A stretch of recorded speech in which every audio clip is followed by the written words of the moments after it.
Hello YouTubers, this is Cessnaace and this is a LaserDisc player update.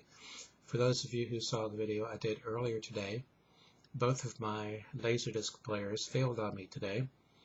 I had decided to go ahead and watch one of the LaserDiscs that I bought recently from that company in Japan. So this is a Japanese released LaserDisc, but an American film, Alfred Hitchcock's Rope. By the way, it makes no difference with the fact that this is a Japanese release because the LaserDisc format is not in any way region encoded, and both Japan and the US share the same television standard. Very good movie, by the way. Anyway, I decided to watch it in the bedroom. Now, the LaserDisc player that's in there doesn't get used that often, and it's one that I don't have a very long history with because I had bought it used off of eBay a couple of years back. It's a high-end industrial player from Pioneer. I think the model number on it is V8000. But anyway, it's got a lot of computer ports and interfaces on the back, and it was originally used in a flight simulator. At least that's what the seller told me. It's a single-side play machine, and you have to manually change sides, but that's no big deal. It's a backup player. Now, in the past, every time I've used it, it has worked fine. But this time, I hit open tray, tray opened, put the disc in, hit close, tray closed, hit play, click. Nothing.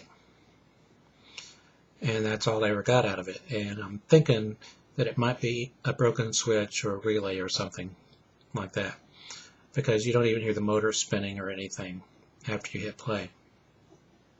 Now, I got the disc out because the tray was working just fine, and I said, well, I'll watch it on the player in the living room. That's the primary player anyway.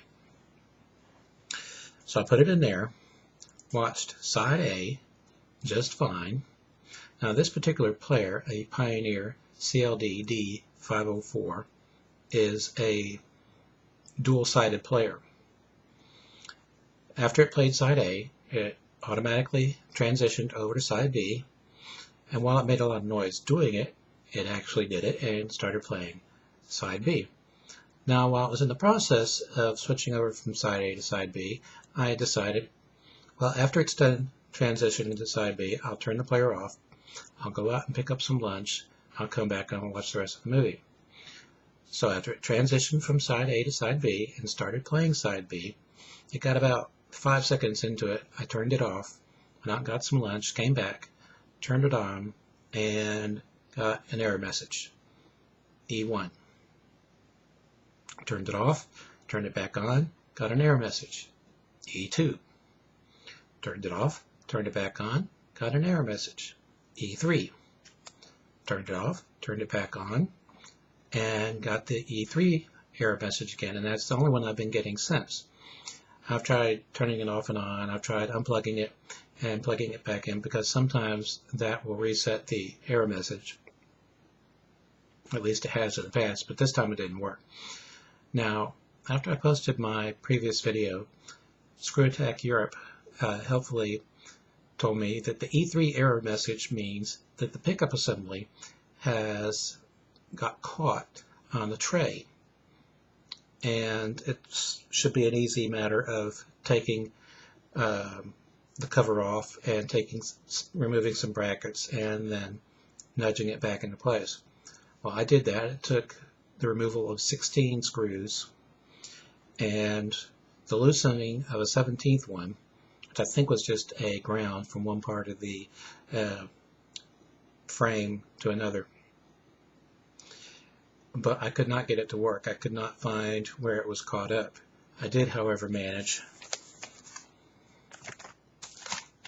to get the disc out, which was a concern of mine also. So that's where I stand right now. The player is currently reassembled, but still giving me the E3 error message.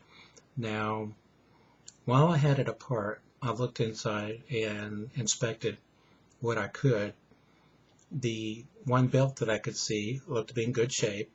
I used my thumb and moved it, and it worked the gears just fine. So I figured, well, that's in good shape. I inspected the gears. They looked clean and in good shape. Nothing looked like it was stripped or anything. So that looks fine. So I'm hopeful that I'll be able to get this problem fixed. And that's how she stands right now. The players are still dead, but I got my disc out. Until next time, stay awesome.